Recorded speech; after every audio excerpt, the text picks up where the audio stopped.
Hello, everyone. My name is Victor, and I hope you guys are having a great day so far.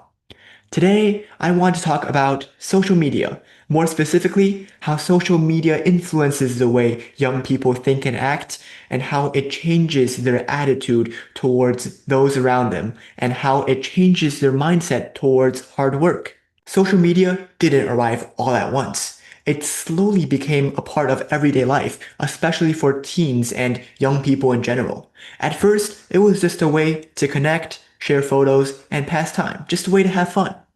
But now, for a lot of students, it's something much bigger. It shapes what they see, what they believe, and even what they expect from life. And most of this happens really quietly without anybody really noticing. For teens today, social media isn't just entertainment on the side. It's the background noise of life. It's there when you wake up, when you're bored, when you're stressed, when you're tired, when you go to sleep.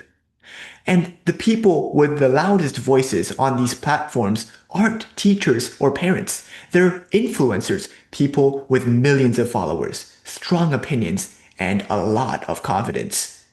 That confidence is powerful because when someone looks successful, speaks assertively, and is constantly validated by likes and comments, their words start to feel like facts, not just opinions. One subtle way social media changes students is through imitation. Influential people can look or act dismissive, aggressive, or cynical on social media and still be celebrated for it. Teens see that and think, this is how confident people act.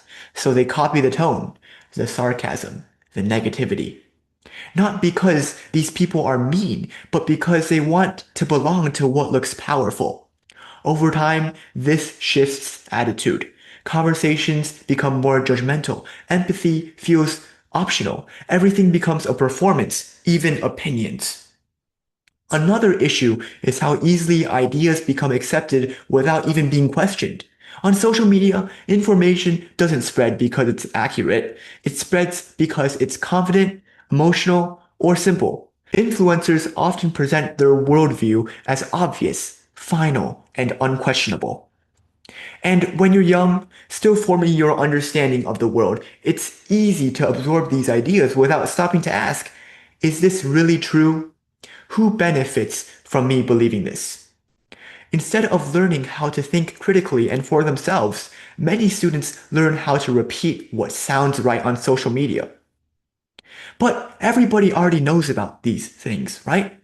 Here's what I think might be the most damaging part about social media, and it's something I don't think people talk about enough. Social media mostly shows the results of success and rarely the process. When you go onto social media, you see the finished product, all the money, the confidence, the lifestyle. What you don't see is the years of confusion, failure, boredom, rejection, and the work that came before that success. So, what happens is young people start to believe success is fast, effortless, almost automatic, especially when there's nobody else to tell them otherwise. And when they try something themselves, studying seriously, building a skill, maybe it's starting a project, it feels almost painfully slow. Progress doesn't come immediately. Nothing goes viral. No one applauds. And that is when the frustration sets in. Instead of thinking, this takes time, many young people start thinking, something is wrong. Something is wrong with me. Something is wrong with the world around me. Maybe I'm just unlucky. Maybe I'm just disadvantaged. And sometimes those things do exist, but too often they become excuses that appear before real effort ever does. Because social media never taught them what struggle actually looks like. It never normalized patience. It never showed them that the most meaningful things come from sitting down repeatedly and doing work that no one sees. Over time, this creates anxiety, self-doubt, and a feeling of being behind for these young people who are so easily influenced by social media, even when they are actually right where they're supposed to be. When expectations are distorted, mental health takes the hit.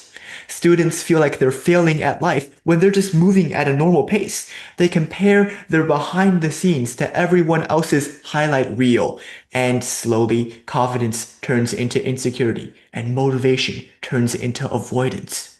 Not because these people are weak, but because they are shown an unrealistic version of reality.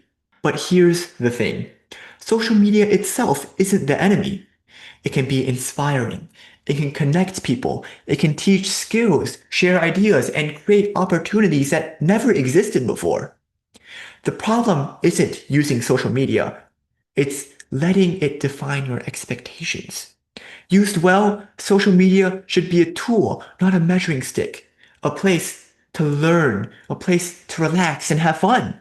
Not a place to constantly compare. A starting point for curiosity, not the final authority on truth. So, if you're a student watching this, or if you're just a teen or a young person in general, please enjoy social media, but don't confuse visibility with reality or confidence with wisdom. Most success is quiet, slow, and uncomfortable long before it looks impressive.